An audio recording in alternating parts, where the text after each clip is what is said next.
Point presentation పేరుతో ప్రగతి భవన్లో జరిగినటువంటి ఆ సమావేశంలో లేదా ఆ కార్యక్రమంలో ముఖ్యమంత్రి స్థానంలో ఉండేటువంటి రేవంత్ రెడ్డి గారు కానీ, నీటిపారుదల శాఖ మంత్రి కానీ,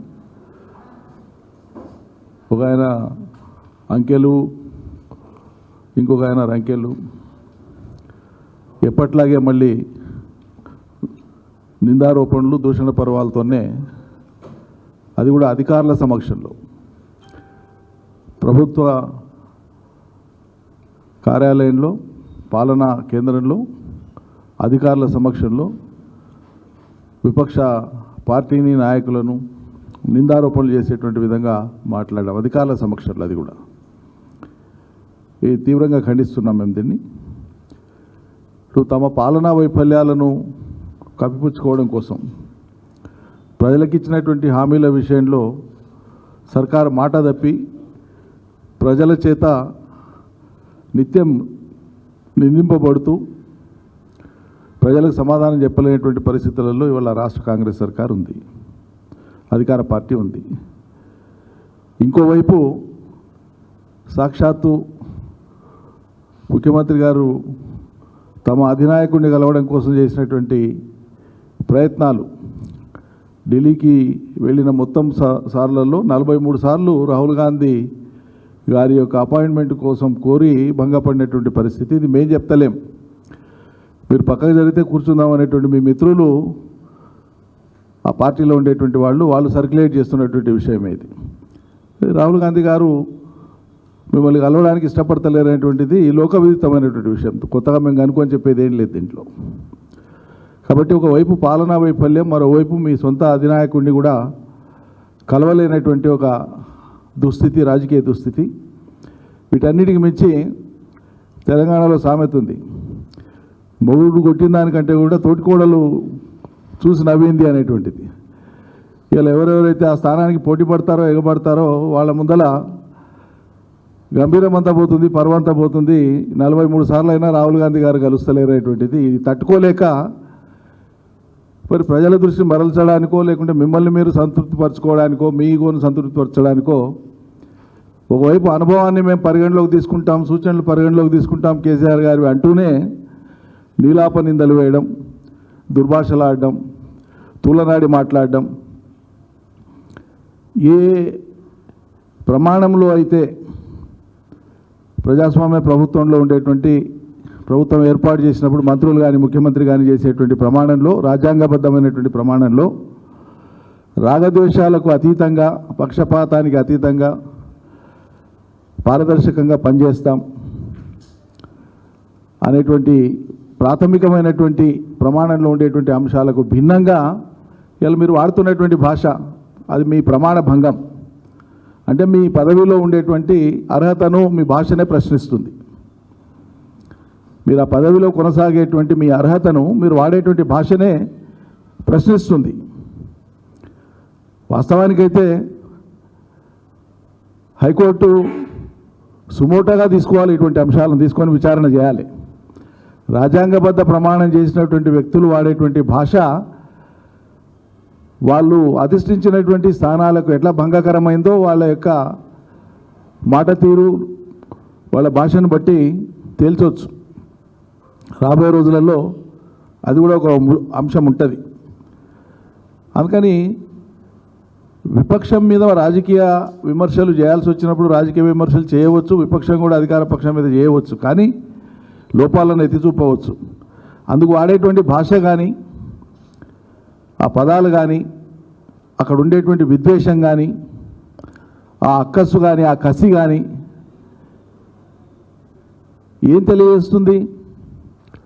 మీ సబ్జెక్టివ్ థింకింగ్ని, వ్యక్తిగతమైనటువంటి ధోరణిని ప్రతిఫలిస్తుంది తప్ప ఒక బాధ్యత గల ముఖ్యమంత్రి మాట్లాడేటువంటి మాటలుగా అవి సమాజం స్వీకరిస్తలేదు, ఎవరు హర్షిస్తలేరు. దీనికి ప్రతిసారి కేసీఆర్ రావాలే, మేము మాట్లాడాలి. మీరే సవాల్ విసిరింది, మీరే టీవీలలో వచ్చే, పేపర్లలో వచ్చే, బయటే ఉండే, అంతా ఉండే, మీ వాయిసే ఉండే. నేను సవాలే విసిరలేదని మాట్లాడితే ఏమనాలి దీన్ని? సవాల్ విసిరింది మీరు, కేటీఆర్ వచ్చింది, వెయిట్ చేసిండ్రు, రమ్మన్నారు, మీరు రాకపోతుంది. సరే, మరి దానికి నేను సూచన చేసినా కానీ సవాలు విసరలేదు, మీరు మాట్లాడుతుంది. ఇక గతంలో ఎప్పుడు చర్చలు జరగనట్లు ఇదివరకు కూడా నేను మీడియా ముఖంగా వెల్లడించినాను.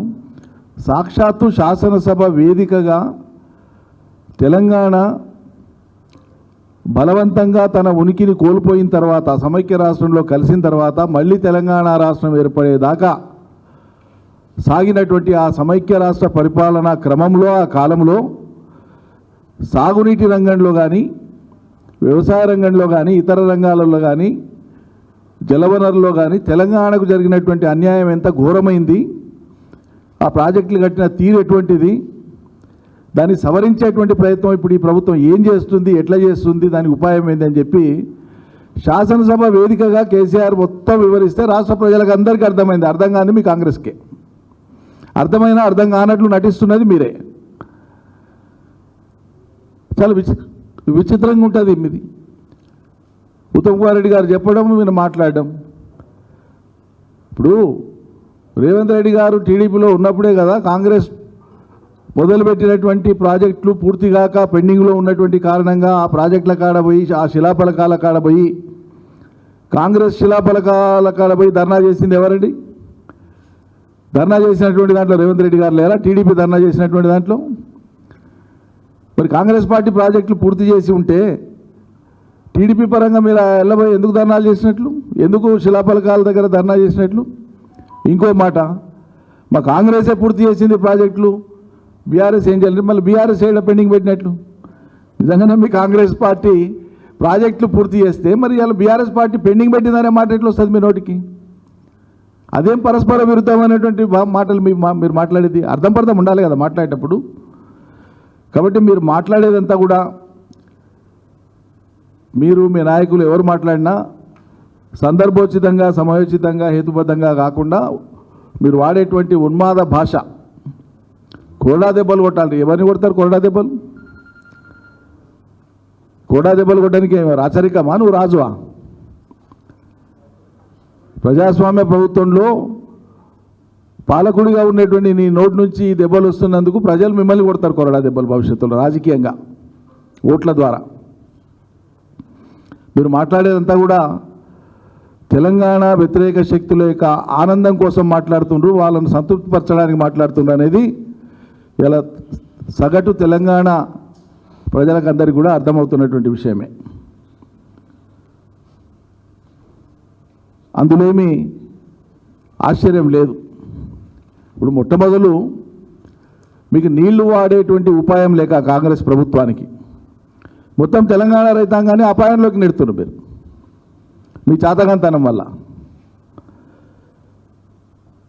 ఇప్పుడు బీఆర్ఎస్ మిమ్మల్ని హెచ్చరించి ప్రజలను అప్రమత్తం చేసి ప్రభుత్వం మేల్కొనేటట్లు, మొద్దు నిద్రపోతున్న ప్రభుత్వాన్ని మేల్కొనేటట్లు చేసి మనకచర్ల మీద గోదావరి నీళ్లను అవతలి ప్రాంతానికి అక్రమ ప్రాజెక్టు ద్వారా తీసుకుపోయే ప్రయత్నం చేస్తుండ్రు, ఎటువంటి అనుమతులు లేకుండానే తీసుకుపోయే ప్రయత్నం చేస్తున్నారు. దాని మీద ప్రజల దృష్టిని, కేంద్రం దృష్టిని ఆకర్షించి ఇష్యూ చేసింది బీఆర్ఎస్ పార్టీ. హరీష్ రావు గారు పలు ప్రెస్ మీట్లు పెట్టడం, మేమందరం మాట్లాడడం, మొత్తం పైనుంచి కింది దాకా తెలంగాణలో ఒక చర్చ జరిగింది. ఈ ఒత్తిడిలో భాగంగా కేంద్రానికి మొక్కుబడిగా లేఖలు రాయడం రాసిండు మీరు. ప్రజల నుంచి వచ్చినటువంటి ఒత్తిడిని తట్టుకోవడం కోసం మా ప్రభుత్వం ప్రయోజనం గోదావరి నీళ్ళ ప్రయోజనాన్ని కాపాడడానికే ఉందని చెప్పుకోవడం కోసం కేంద్ర మంత్రి అపాయింట్మెంట్ కోరింది. సంతోషమే. మరి కేంద్ర జలవనరుల మంత్రి అపాయింట్మెంట్ కోరిన మీరు, ఒకటి మీరు పోయేటప్పుడు మీతో పాటు నీళ్ళ మంత్రిని తీసుకుపోలే, మీతో పాటు నీళ్ళ ప్రిన్సిపల్ సెక్రటరీని, అధికారులను తీసుకుపోలే. రెండు, ఆడికి పోయినాక మీరు చేసిన పని ఏంది? అపాయింట్మెంట్ ఖరారైంది. కేంద్ర జలవనరుల మంత్రి మొన్న ముఖ్యమంత్రి గారికి అపాయింట్మెంట్ ఖరారు చేసిండ్రు. It is on record. ఎందుచేత మీరు క్యాన్సిల్ చేసుకున్నారు, కలవకుండా వచ్చిండ్రు? దీంట్లో మతలబైంది, దీంట్లో అదృశ్య హస్తం ఏంది? స్పష్టం. చంద్రబాబు నాయుడు గారి యొక్క ఆదేశం మేరకు, ఆంధ్ర ముఖ్యమంత్రి యొక్క ఆదేశం మేరకు మొన్నటి జలశక్తి మంత్రితో ఉండేటువంటి అపాయింట్మెంటును మీరు రద్దు చేసుకున్నారు. స్పష్టం ఇది. కాదంటే ఎందుకు రద్దు చేసుకున్నారో చెప్పండి. ఇప్పుడు కేంద్ర మంత్రి మనకు అపాయింట్మెంట్ ఇవ్వడం అత్యంత ఆవశ్యకం, మన అవసరం. అది ఇచ్చినప్పుడు దాన్ని సద్వినియోగం చేసుకొని మన వాదన వినిపించి అపెక్స్ కౌన్సిల్ మీటింగ్కు ఏర్పాటు చేయించి ఈ అంశాన్ని తొందరగా తేల్చమని అడగడం ఇదంతా ఒక సీరియస్ వర్క్. ఇది ఇంత సీరియస్ దాన్ని ఎట్లా మీరు రద్దు చేసుకుంటారండి? ఏం ప్రయోజనం ఆశించి రద్దు చేసుకున్నట్లు?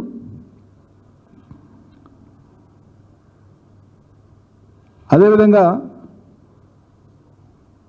గతంలో సరే ఒక రాష్ట్ర ముఖ్యమంత్రిగా కేంద్రంలో ఉండేటువంటి ప్రధానమంత్రినో మంత్రులను కలవడం అనేటువంటిది అవసరము, కలుస్తారు.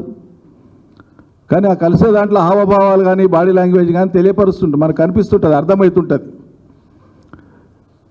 ఏ సాన్నిహిత్యం అక్కడ ఉందో అర్థమవుతుంటుంది. ఇక్కడ విమర్శలు వచ్చినప్పుడు రాహుల్ గాంధీ కలుస్తలేడు కానీ కేంద్రంలో అందరినీ కలుస్తున్నా అనేటువంటి విమర్శలు ప్రజలు మాట్లాడుకుంటున్నప్పుడు ముఖ్యమంత్రి గారే అన్నారు, రాష్ట్ర ప్రయోజనం కోసం ఎన్నిసార్లైనా నేను పోతా, ఎంతమందినైనా కలుస్తా, ప్రధానమంత్రిని కలుస్తా, కేంద్ర మంచిది, సంతోషం.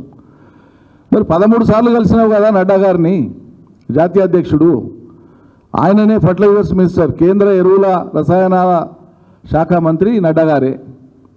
మరి 13 సార్లు మీరు కేంద్ర మంత్రిని కలిసినాక, ఒక ముఖ్యమంత్రి ఎరువుల మంత్రిని కలిసినాక తెలంగాణ రాష్ట్రంలో చెప్పులు లైన్లో పెట్టి రైతులు ఎందుకు ఎరువుల కోసం, యూరియా కోసం ఎదురు చూస్తున్నారు?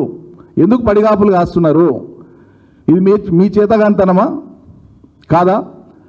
పోనీ కేంద్రం యొక్క అలసత్వం అయితే ఎందుకు మీరు కేంద్రం మీద పోరాటం చేయరు? కేంద్రము ఎరువులు ఇవ్వకుండా మిమ్మల్ని, ఈ రాష్ట్రాన్ని ఇబ్బంది పెట్టే పరిస్థితి ఉంటే ప్రజలకు ఎందుకు చెప్తలేరు? అది మేము పోరాటానికి సిద్ధమవుతాం ఎందుకంటలేరు? ఆయన ఒడ్లు కొనకుండా, మా కాలంలో ఒడ్లు కొనకుండా మమ్మల్ని సతాయిస్తే ఢిల్లీలో పోయి కేసీఆర్ ముఖ్యమంత్రికి వచ్చి ధర్నా చేసిండు కదా. మొత్తం శాసనసభ్యుల్ని, మంత్రుల్ని ఇక్కడి నుంచి అందరినీ తీసుకొని పోయి ఢిల్లీ మహానగరంలో ధర్నా చేసి, మేము మంత్రులం 3 విడతలు, 4 విడతలు, 60 మంది మంత్రులం ఢిల్లీలో మకామేసి కేంద్ర ప్రభుత్వం మెడలు వంచేటువంటి ప్రయత్నం చేసినాం. ఖచ్చితంగా వాళ్ళు కేవలం రాజకీయ కారణాలతో ఇక్కడ ఉండే ప్రభుత్వాన్ని ఇబ్బంది పెట్టదలుచుకున్నప్పుడు రైతాంగ ప్రయోజనాల కోసం మేము ఎంత దూరమైనా పోయినాం.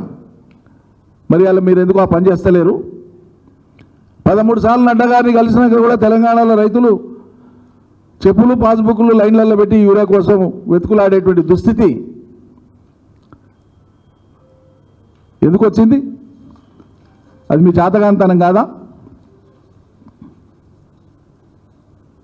అరే ముఖ్యమంత్రి స్థానంలో ఉండి మాట్లాడమంటే మాకు అసెంబ్లీ అని మాట్లాడతారు. తమాషాగా ఉందా ప్రజాస్వామ్యంలో? మాకు అసెంబ్లీ పెడతాం, లేకుంటే ఫామ్ హౌస్కి మేము వచ్చి ఆడ పెడతాం. ఓ రాష్ట్ర ప్రభుత్వం వివరించే తీరా ఇది?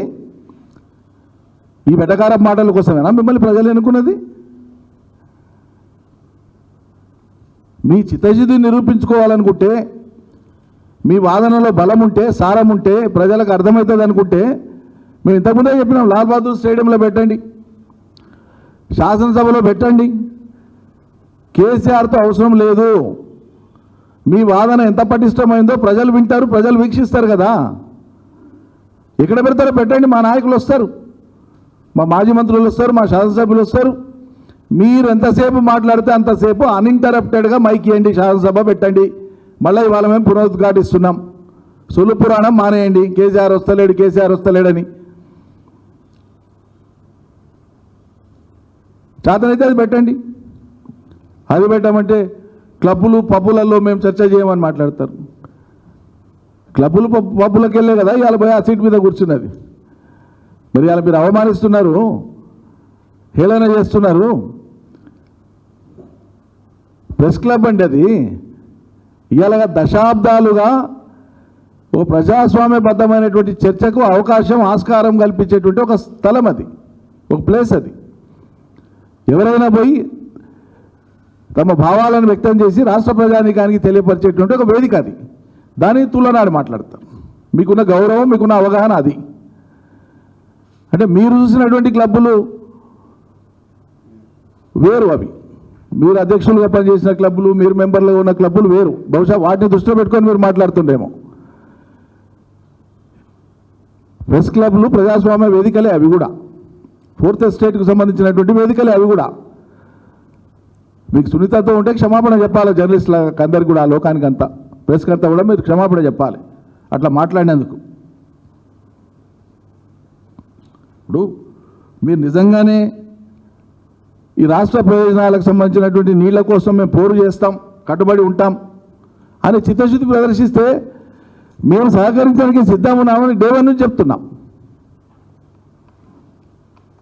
కానీ మీరు అది చేస్తలేరు. అరే ఎన్నిసార్లు మాట్లాడినా మళ్ళీ అదే మాట్లాడతారు, 100 సార్లు మాట్లాడినా మళ్ళీ అదే మాట్లాడతారు.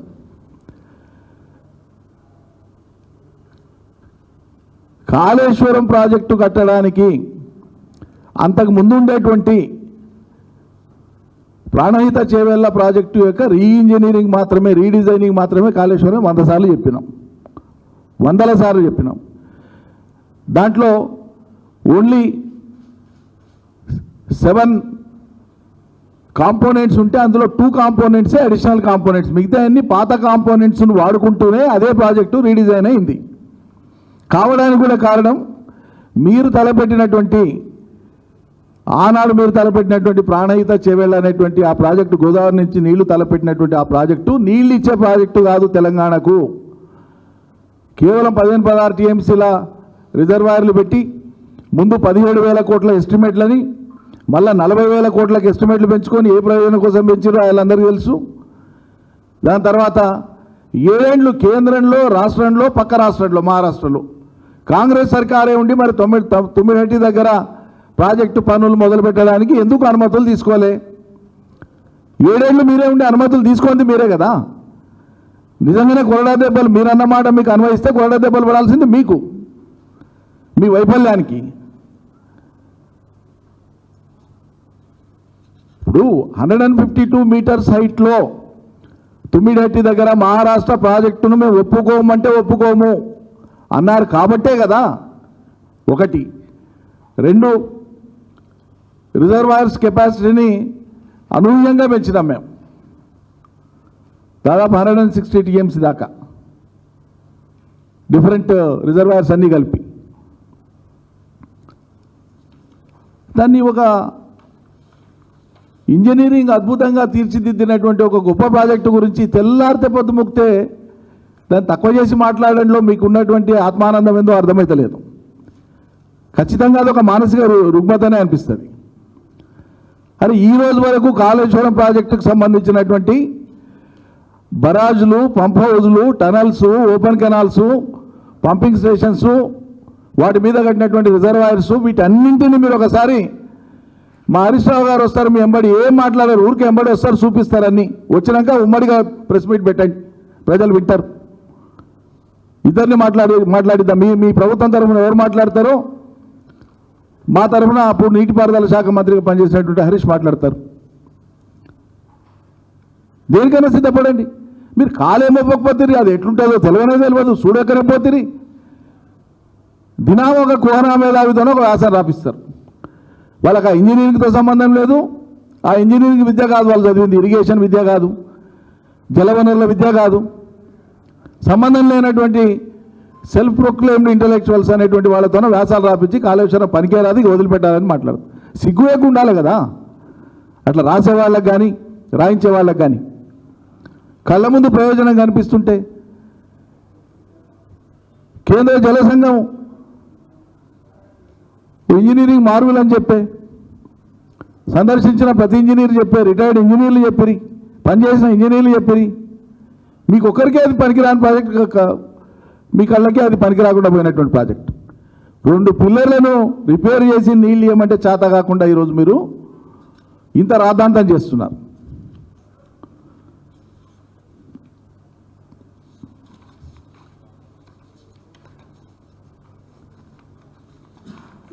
ఈ తెలంగాణ నీళ్లను ధారాదత్తం చేసిండు, కేసీఆర్ తప్పిదం చేసిండు, మరణ శాసనం రాసిండు. ఈ భాష అంతా పడికట్టు పదాలంతా, అరువు తెచ్చుకున్న పడికట్టు పదాలంతా వాడి ప్రతిసారి ఇది ఒక తమాషా అయిపోయింది. సెక్షన్ సి సాధించింది ఎవరు? మీ తాతనా? కేసీఆర్ కాదు. సెక్షన్ 3ని సాధించింది కేసీఆర్ కాదా? 573 టీఎంసీల నీళ్లు కావాలని అఫిడవిట్ సమర్పించింది కేసీఆర్ ప్రభుత్వం కాదా? కేసీఆర్ కాదా? 50 ఏళ్ల కాలంలో కాంగ్రెస్ చేసిన ద్రోహానికే కదా తెలంగాణ ఎండిపోయింది. మీరు ఎండబెట్టబట్టే కదా తెలంగాణలో కరువు, తెలంగాణలో వలసలు, తెలంగాణలో రైతుల ఆత్మహత్యలు, ఎంత భయంకరమైనటువంటి పరిస్థితి మీరు కల్పించింది. కృష్ణానది జలాలను హక్కులేనటువంటి ప్రాంతాలకు తరలించుకోపోతుంటేనంటే హారతులు పట్టిన వాళ్ళు మీరే, మీ సర్కారు పెద్దలే.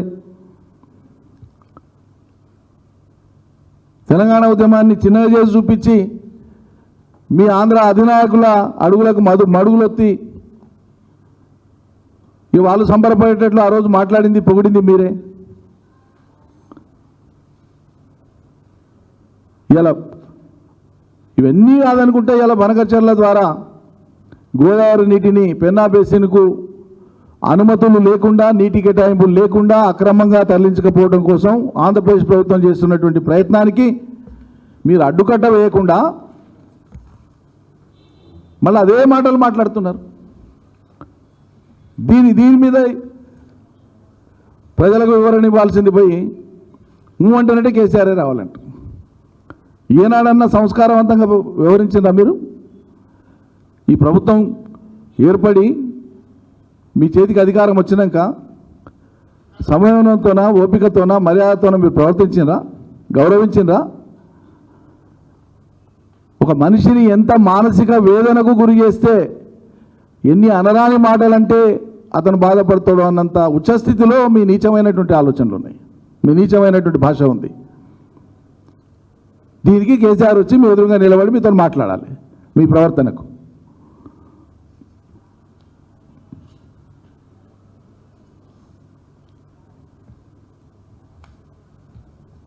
కాబట్టి స్ట్రైట్గా చెప్తున్నాం, మీరు శాసనసభన లాల్ బహదూర్ స్టేడియమా? అంతకంటే ముందు మాతో పాటు అంటే మా బీఆర్ఎస్ శాసనసభ్యులు, మాజీ మంత్రులు వస్తారు. మొత్తం కాళేశ్వరం ప్రాజెక్టు అవసరమైతే రైతాంగాన్ని కూడా ప్రతి జిల్లా నుంచి 100 మంది రైతులను ఎంబడి పెట్టుకొని పోదాం. రాష్ట్ర మీడియా, జాతీయ మీడియాని ఎంబడి పెట్టుకొని పోదాం. కాళేశ్వరం ప్రాజెక్టు యొక్క అడుగు అణు మొత్తం 3 రోజులు కానీ 4 రోజులు కానీ అన్నీ తిరుగుదాం. పాలమూరు రంగారెడ్డి ప్రాజెక్టు యొక్క అడుగు అణు మొత్తం తిరుగుదాం. ఆ తర్వాత పెట్టండి, చర్చ పెట్టండి. మీకు కనిపించనివి, మీకు అర్థం కానివి స్పాట్లో చూపిస్తాం, మాట్లాడదాం. అరే పాలమూరు రంగారెడ్డి దాదాపు 90% అయిపోయింది, 87 to 90% అయిపోయిన ప్రాజెక్టు. సుమారు 32,000 కోట్ల రూపాయలు ఇదివరకే కేసీఆర్ ప్రభుత్వం ఖర్చు పెట్టింది. జనంతా పనిచేస్తే 5-6 నెలల్లో ఫలితం ఇచ్చేటువంటి ప్రాజెక్టు. ఆల్రెడీ ఒక పంపును నడిపి ట్రయల్ రన్ చేసి నీళ్లు చూపించినాం. పాలమూరు రంగారెడ్డి రిజర్వాయర్లో, నార్లాపూర్లో ఎన్నికల ముందే నీళ్లు దుంకిచ్చినాం. సిస్టమ్ తయారు ఉంది, వాడుకోరా నాయన అంటే ఇవాళ మాట్లాడతాడు నీటిపారుదల మంత్రి. నిన్నటి ప్రజెంటేషన్లు ఏం మాట్లాడతారు? ఎక్కువ వరద వచ్చినప్పుడు అసలు జూరాల మీదనే పెట్టవలసి ఉండే, జూరాల నుంచే తీసుకుంటే బాగుండే. అరే ప్రాజెక్టే కంప్లీట్ అయిపోయింది. ఇర్రిలవెంట్ చర్చ ఇవాళ మీరు మాట్లాడేది, most irrelevant matter of common sense ఇది. జూరాల యొక్క కెపాసిటీయే, usable water capacity of Jurala only 6.5 TMCలు. నీళ్లు వాడుకోదగినటువంటి కెపాసిటీ జూరాల డ్యాంలో 6.5 TMCలు మాత్రమే. 11 TMCలు మల్టిపుల్ ఫిల్లింగ్ వాళ్ళు చూపించింది. Usable water only 6.5 TMC. దాని మీద ఆల్రెడీ భీమా ఫేజ్ 1, భీమా ఫేజ్ 2, జూరాల కుడియడిమ కాలువలు, కోయిల్ సాగరు, నెట్టెంపాడు, ప్లస్ ఇప్పుడు గట్టు ఎత్తిపోతల ఇన్ని ఉన్నాయి. వీటికే నీటి లభ్యత ఉండదు. అక్కడ ఎంత వరదలు వచ్చినాడని ఇబ్బంది అవుద్ది. తర్వాత ఆ వరదలు కూడా వచ్చేవి ఎట్లా వస్తాయి? మన వాటిని నిలుపుకోలేం. మొత్తం వరద శ్రీశైలమే పోతుంది. వచ్చిన నీళ్ళు మొత్తం శ్రీశైలమే పోతాయి. కాబట్టే శ్రీశైలం అప్రాపరేట్ పాయింట్ అని అక్కడ పెట్టినాం. మనం 800+ లెవెల్లో పెట్టినాం, అట్టడుగున పెట్టినాం. ఆఖరి నీటి బొట్టును కూడా పాలమూరు రంగారెడ్డికి సక్ చేయొచ్చు. ఇది అత్యంత ముందు చూపుతో కేసీఆర్ చేసినటువంటిది, ఇంజనీర్ల సూచన మేరకు. ఈ తెలంగాణ ప్రయోజనం ఇది. అరే ప్రాజెక్ట్ కంప్లీట్ అయినాక తెలంగాణ ప్రయోజనానికి వ్యతిరేకంగా జూరాలలో పెట్టేది ఉండని మాట్లాడితే తలాతోక ఉన్నట్లా లేనట్లా? ఏమనుభవం అది? ఏం పరిజ్ఞానం? నాకు అర్థం కాదు. ప్రజలు ఏమనుకుంటారు? మోస్ట్ ఇర్రిలవెంట్ ఆర్గ్యుమెంట్ అది, అబ్సల్యూట్ కాలం చెల్లినటువంటి ఆర్గ్యుమెంట్ అది.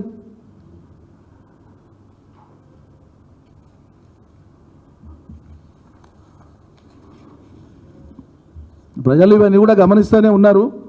20 నెలలు అయిపోవస్తుంది, దగ్గర దగ్గర రోజులు లెక్క పెడుతుండ్రు జనం. టీవీలో సినిమానో లేకుంటే ఇంకో ఐటమ్ వస్తున్నది ఇష్టం లేనప్పుడు చూడొద్దు అనుకుంటానంటే ఫాస్ట్ ఫార్వర్డ్ చేసేస్తారు, ముందరికి జరిపేస్తారు. కానీ ప్రజాస్వామ్యంలో ప్రభుత్వాన్ని ముందలు జరపడానికి అవకాశం లేదు, భరించక తప్పదు ప్రజలకు. అంత మాత్రం చేత మేము ఏం చేసినా చెల్తుందని మాత్రం అనుకోకండి. దీనికి 100 రెట్ల ప్రజాస్వామ్య కొరడా దెబ్బలు తినబోయేటువంటిది కాంగ్రెస్ ప్రభుత్వమే భవిష్యత్తులో. Thank you.